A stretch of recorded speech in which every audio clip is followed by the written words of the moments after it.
দর্শক, ঐতিহাসিক সমাবেশ ঘিরে নেতাকর্মীদের যেসব নির্দেশনা দিল জামাত, গতকাল জামাতের সেক্রেটারি জেনারেল ও জাতীয় সমাবেশ বাস্তবায়ন কমিটির আহ্বায়ক স্বাক্ষরিত বিজ্ঞপ্তিতে যেসব নির্দেশনা দেওয়া হয়েছে, নির্দেশনাগুলো সবাইকে সমাবেশ স্থল সোহরাওয়ার্দী উদ্যানে পৌঁছানোর চেষ্টা করা ও মাঠ কানায় কানায় পূর্ণ করা এবং সম্মানিত আমিরের জামাতের বক্তব্য শেষ না হওয়া পর্যন্ত কোনো ব্যক্তি নিজস্ব স্থান থেকে সরবে না এবং বৃষ্টি হলেও যার যার অবস্থান বসে থাকতে হবে এবং জাতীয় পতাকা ব্যতীত কোনো পতাকা প্রদর্শন করা যাবে না।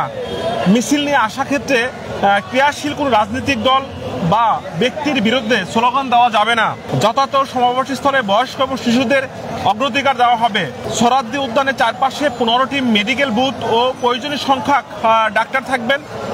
কোনো ব্যক্তি অসুস্থ হলে পার্শ্ববর্তী মেডিকেল বুথ থেকে চিকিৎসা সেবা গ্রহণ করতে পারবেন। অভ্যর্থনা কেন্দ্র ও সমাবেশস্থলে আমাদের পোশাকধারী এবং স্বেচ্ছাসেবক থাকবে এবং শৃঙ্খলা স্বার্থে তাদের নির্দেশনা অনুসরণ করতে হবে। চাহিদা মতো খাবার পানির বোতল এবং সংগ্রহ করা আহ্বান জানিয়েছেন এবং সমাবেশস্থলে সমাবেশের কার্যক্রম শেষ হলে দ্রুত সময় সভাস্থল ত্যাগ করা, জরুরি প্রয়োজনে এবং দায়িত্বশীলদের সঙ্গে যোগাযোগ এবং করার আহ্বান।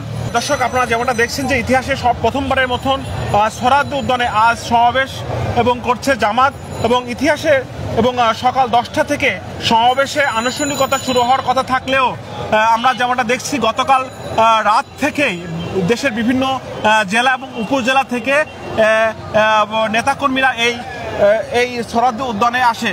দর্শক, আপনারা যেমনটা দেখছেন এবং বেলা যত বাড়ছে ততই এবং সমাবেশস্থলে জামাতের নেতাকর্মীরা উপস্থিত হচ্ছেন।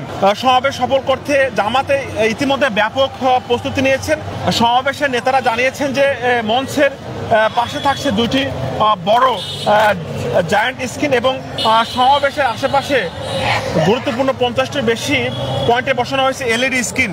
এছাড়া আমি যদি আপনাদের আরও জানিয়ে রাখি যে পুরান পল্টন, বাইতুল মোকাররম এবং পল্টন ময়দান সহ রাজধানীর বিভিন্ন জায়গায় কিন্তু অতীতে অসংখ্য রাজনৈতিক কর্মসূচি করেছে বাংলাদেশ জামাতে ইসলামী, কিন্তু আজ রাজধানী সোহরাওয়ার্দী উদ্যানে দলটি যে জাতীয় সমাবেশ করতে যাচ্ছে সেটি জামাতের জন্য একটু ভিন্ন বা বিশেষ কিছু বলে দলটির সংশ্লিষ্ট নেতারা জানিয়েছেন। তারা জানান যে আজকে এই সোহরাওয়ার্দী উদ্যানে জামাতের ইসলামের ইতিহাসে প্রথম রাজনৈতিক সমাবেশ হবে। এর আগে জামাত কখনো সোহরাওয়ার্দী উদ্যানে দলীয়ভাবে এই সমাবেশ করেননি। এছাড়া আপনাদের জানিয়ে রাখি যে সামনে জাতীয় সংসদ নির্বাচনের সামনে রেখে রাজনৈতিক দলগুলোর মধ্যে বিভিন্ন বিষয়ে যখন তীব্র মতবিরোধ ও বিতর্ক চলছে সে সময়ে জামাত এই সমাবেশ করতে যাচ্ছে। সোহরাওয়ার্দীর এই সমাবেশ জামাতের স্মরণীয় উপস্থিতি নিশ্চিত করতে চাইছে। জামাতের লক্ষ্য নীরবে বড় ধরনের সমাবেশ করে রাজনৈতিক ময়দানের আলোড়ন সৃষ্টি করবে।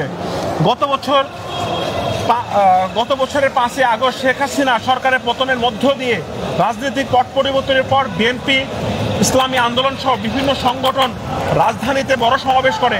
এর মধ্যে ইসলামী আন্দোলন, উলামা মাশায়েখ বাংলাদেশ ও হেফাজত ইসলাম বাংলাদেশ ভিন্ন ভিন্ন ইস্যুতে সোহরাওয়ার্দী উদ্যানে বড় সমাবেশ করেন।